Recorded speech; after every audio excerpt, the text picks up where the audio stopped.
especially to Allison and Reggie. Thank you, Reggie, for having me here and making me feel at home, as you always have.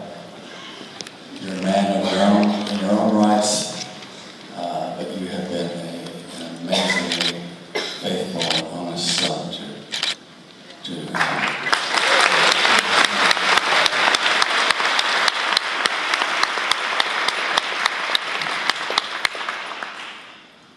well, it's been one of those days. There's of course sadness in the air,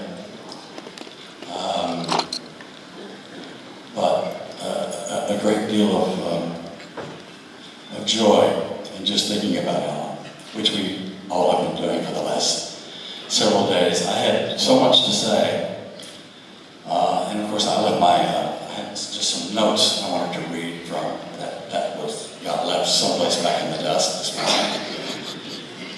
So I'm winging it here with just a few memories. Much has been said, much more than I can possibly add to.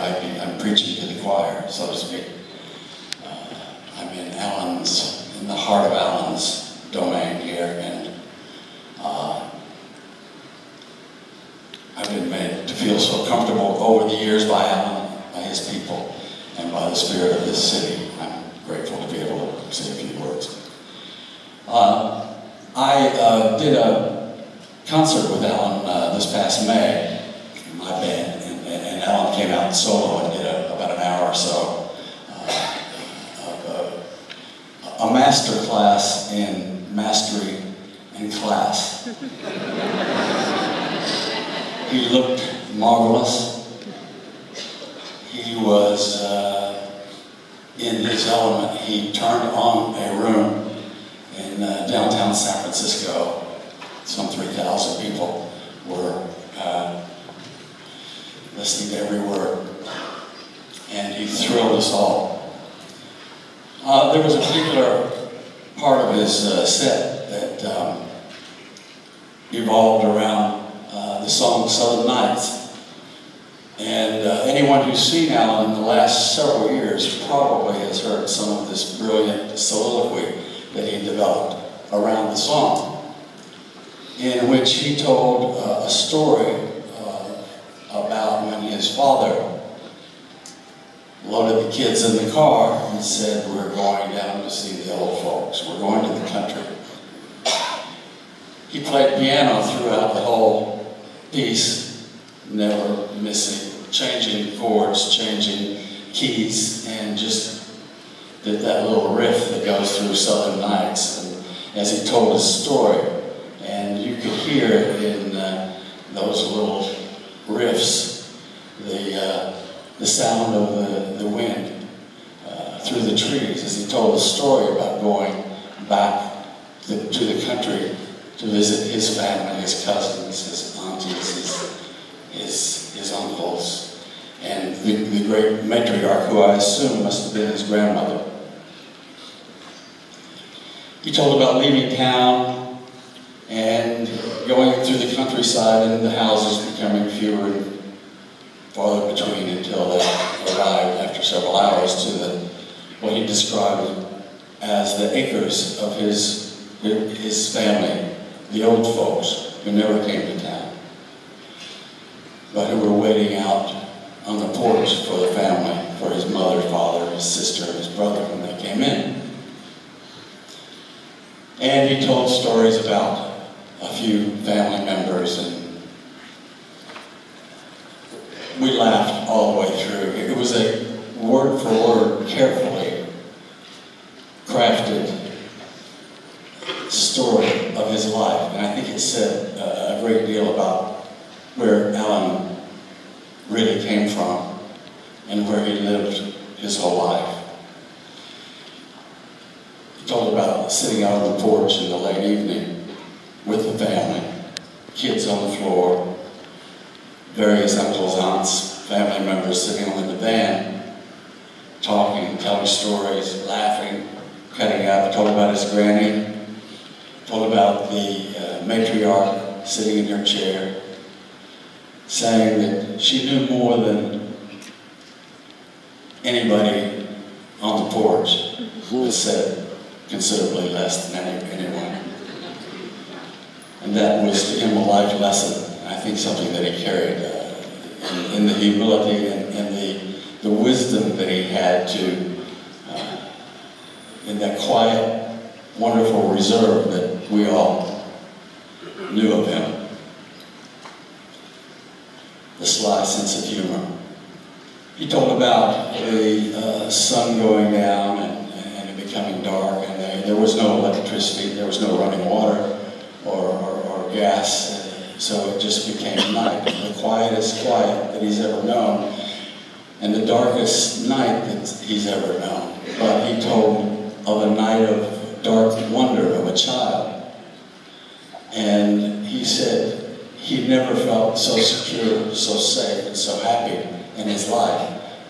He knew that on that porch, everything in the world that was important existed.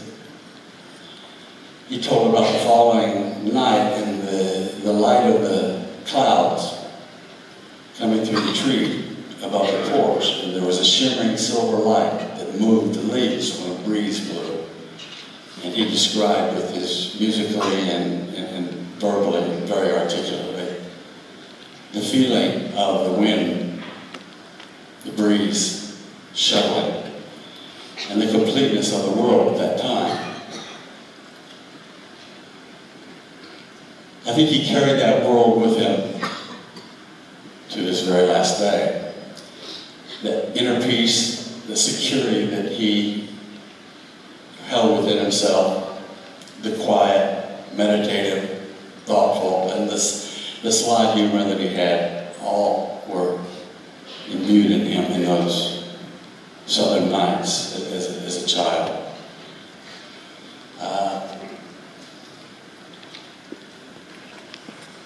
I'd just like to say one thing as a songwriter, that it's been said so well by so many people with their voices and with their beautiful testimonies and remembrances about him. But as a songwriter, there's one unique quality that he had. Not only, there are a few other great songwriters who I think share this same talent, but Bob Dylan once was commenting about what inspired him to write a song. He said, well, I write songs for people, which sounded rather plain in its simple statement, but then he said, no, I write songs for people. I write, and by that I took it to mean, and I have come to see it deeply in Alan's work. He writes the songs that we cannot write. He says the words and composes the melodies and the chords.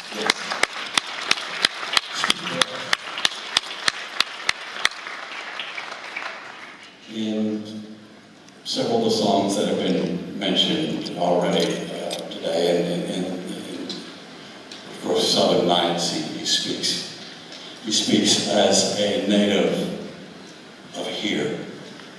Those Southern Nights happen here in Louisiana, in the South, but they happen in a particular geographic place, and I think they speak for the humanity in this room and a heritage that you all share. In a song like Freedom for the Stallion, also mentioned, he speaks for the helpless, those who cannot help themselves. He speaks for the children who are not yet old enough to vote. He speaks for freedom for the stallion and the mare and the baby colt and those who are sort of second class. Those who are not meant to feel the comfort of full embrace of a society. He spoke for those who couldn't help themselves. In Hercules, a song that he wrote, it must have been 40, 45, 50 years ago, he wrote about the mean streets of urban America. He talked about the hopelessness and the helplessness of a young man or a young woman on the streets trying to get through to the promise of this greater society, but finding the barriers and finding a tough day, a tough night to get through. He's described in this beautiful metaphor of the god Hercules, what it took to reach into oneself and to get through the day, to get through another night, to survive. And one other song that comes to mind, in which he clearly put himself and his compassion inside of another heart, was a song that I performed with Alan as a duet on a number of occasions over the years. And I'd like to invite my friend John Cleary to come out.